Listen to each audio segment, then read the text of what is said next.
Howdy folks, and welcome back to War Thunder with the mighty Jingles. This was actually a game from prior to patch 1.31. I'm probably on record many times as saying I just love the lower tier aircraft. They're just, I don't know, the games are just so much more fun.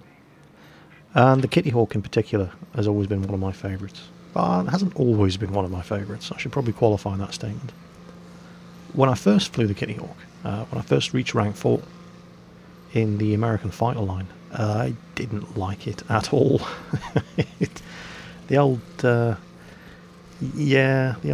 Kittyhawk was one of those fighters that sort of flew a bit like a bomber. It was very difficult to get the nose pointed where you wanted it pointed at. It's very much a boom and zoomer. I mean, it loves going in a straight line, and when it gets up to speed, it doesn't like turning at all. But, you know, that's kind of the American thing. But it did have one big advantage in that it was the first American fighter that got the old 650 caliber machine gun armament. And that's quite dangerous down here at tier 4, as we're going to see. They've messed around with the flight model of this thing at least twice. As I say, I remember at first it was very difficult to get the nose and the guns pointed at where you wanted to shoot. And then there was a flight model patch, and suddenly overnight this thing, I'm not going to say it became a dogfighter, but it became a lot smoother to fly. Well, I can remember that sweet spot lasting for about a month, and then they did another patch with some more flight model changes, and the Kittyhawk overnight went back to more or less the way it was originally, which is probably more realistic, but it made me sad.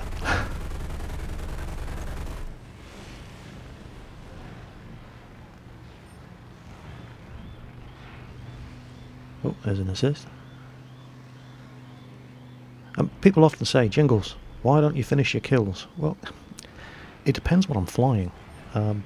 This is an American boom and zoom fighter. You have to either maintain your speed or your altitude, or preferably both, in order to keep that energy advantage over what you're going after. And you only really want to be getting into turning fights with other American fighters, like this guy here. So when you see me do a run on a bunch of fighters, let rip, hit them, don't kill them, and keep going, what I'm actually doing is I'm maintaining my speed. I'm not giving up the one advantage that I have, speed and positioning and altitude, in order to just, well, get into a turning fight that I'm probably going to lose. Hang on a minute, did I just say I'm not going to give up my one advantage, speed, positioning and altitude?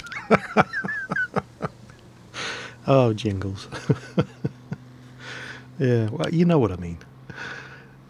And you'll see me doing that a lot. I'll dive on a bunch of aircraft, I'll let rip, hit a couple of them, and I'll just keep burning on through. And I will only, especially when I'm flying Americans, I'll only get into, I'll only start dropping throttle and getting into situations like this when I judge it's safe to do so. And I'm not always right. Yep, he's got a friend behind me.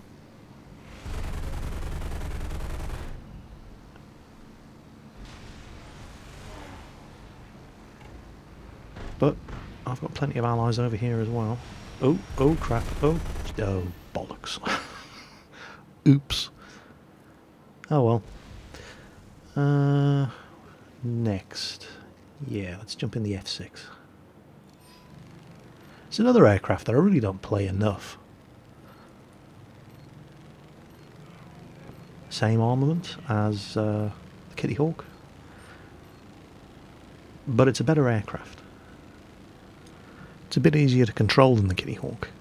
It doesn't really have that problem of when you're trying to line your sights up on a target, and just making those small aiming adjustments. It's a lot more stable and forgiving. And it can also carry rockets. And I can probably count the number of times I've actually used rockets on ground targets on the fingers of one head, because going after fighters and bombers with rockets is just so much funnier.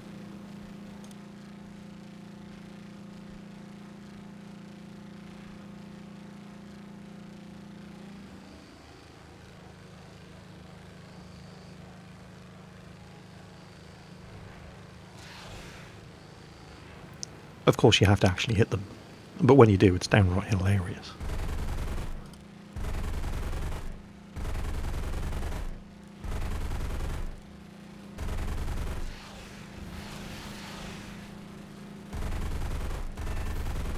Only an assist. Ah well, it's all points, and points make prizes. One thing I have noticed about these big radial engined American fighters is that they're very, very susceptible to engine damage. Particularly when you're on the tail of a bomber. I don't know what it is about bomber tail gunners, they love shooting your engine out when you're flying one of these things. The Wildcat, the Hellcat. It's very, very annoying. Almost every single time I'm flying one of these things, it always ends up dying to getting its engine shot out.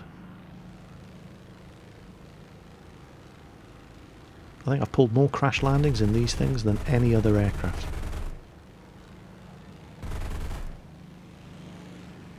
And go high. And... alright. Put a few shots into him instead. Oh, burn, baby, burn. And again, use that speed, keep going. There's another one. And another one. Looks like the guy set on fire ended up dying. Now there's lots and lots and lots of friendlies around here, so I'm taking a chance here, but it ended up paying off by getting into that turn fight. Because, well, I say it paid off by getting into a turn fight, and I didn't actually get into a turn fight. Nobody had me targeted. These guys were all busy with my friends. Come on, Mr. Bowfighter. Oh, critted him. Another assist.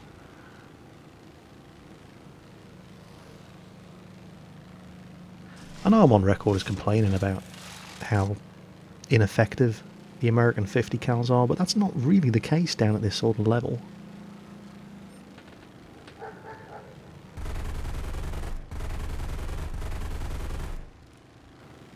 Yeah, they seem to be working fine to me. Oh, I picked up a tail. And there's lots of friendlies around. Now, I realise that to the casual observer, it looks like I'm trying to dogfight at low altitude and low speed in an F6F. That's not actually the case. I'm in a poor energy state. I don't know exactly who's shooting at me or from which direction. If I was to put this thing in a straight line and floor the throttle, I would just be making myself an easy target. So all I'm doing here is throwing this thing around the sky while I wait for that massive mess of friendly fighters all around me to take care of the problem for me, and it worked. So that was actually relatively smart. This, on the other hand, is incredibly dumb.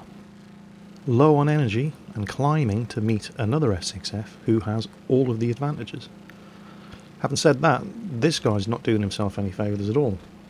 By getting into a head-on pass with an aircraft he doesn't have to get into a head-on pass with. He could maintain his speed, stay high, and loop round on me and dive on me from behind while I sacrifice even more energy by trying to do this. As it happens, he got lucky. And to be honest, he deserved to get lucky, because I should never have been climbing up to get into a head-on pass with him. And he's killed my engine. Unfortunately, friendly takes him out. So there you go. There's those big radial engine American fighters always dying to engine kills. Which I suppose makes sense, considering, you know, a third of the aircraft is nothing but engine.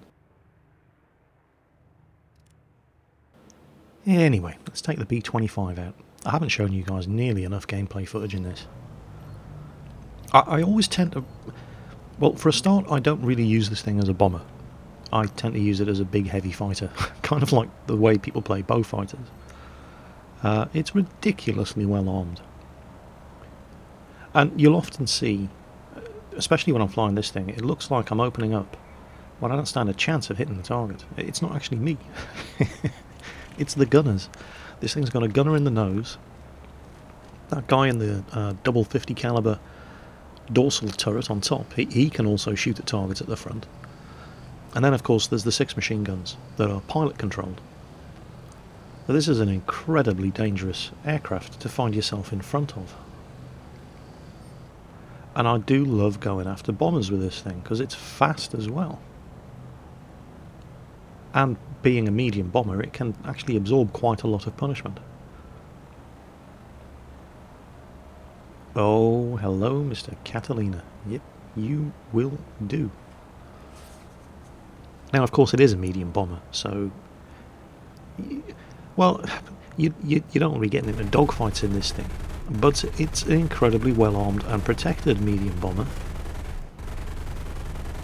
And I've scored multiple air kills. Well, I haven't. My gunners have scored multiple air kills in this thing from people trying to shoot me down. There we go, there's the gunners opening up again. That's not actually me shooting. And they're hitting him. But it's going to be largely ineffective at this sort of range. Taking some return fire. Right, now I'm opening up. I'm just totally shredding the control surfaces on that Catalina. Generally speaking, when you've done this much damage to a Catalina and it goes into a steep dive like that, he normally can't pull out of it.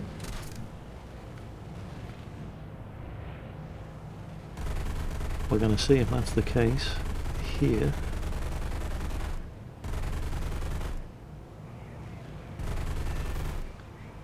Oh, he's in trouble now. There we go. Whoa, jeez, that was close. Did you see that? A bit of them went flying above me, a bit of them went flying below me.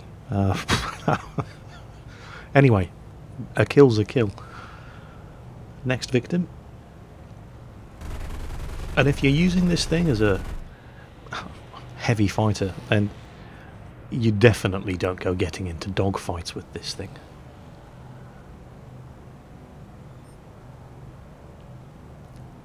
You're basically using the controls just to get your nose pointed in the rough direction of the enemy aircraft, and you let your gunners do the rest. However, oh, look at the target counter at the bottom. I probably should, I mean, I'm in a bomber, I do have bombs, I should probably be going after ground targets, or we're going to lose this game. Bad, Jingles. Do your job, Jingles. Alright, Jingles.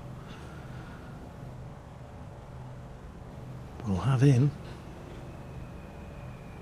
and then I make the mistake of going after this one as well, but that fella in front of me has just dropped a bomb on it.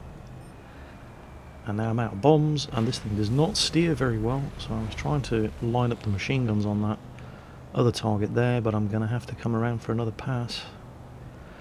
And it's too late. They've won. They just nailed the last two ground targets. So, yeah, we lose that one, and it's probably fair to say that was my fault, going after the Catalina in my B-25. Although, who's to say, if I hadn't killed and kept that Catalina busy, we wouldn't have lost earlier anyway, because he would have been free to bomb other ground targets. So, either way, we lost. But, yeah, not bad. And more importantly, fun. And that's pretty much the hallmark of these lower tier American aircraft. You know, anything prior to tier 10, not just American, everybody. I just find it's more fun playing these lower tier guys. Your opinion may differ, but I feel that when you get up to the higher levels and everybody's armed with 20mm and 30mm cannons, you know, except the Americans,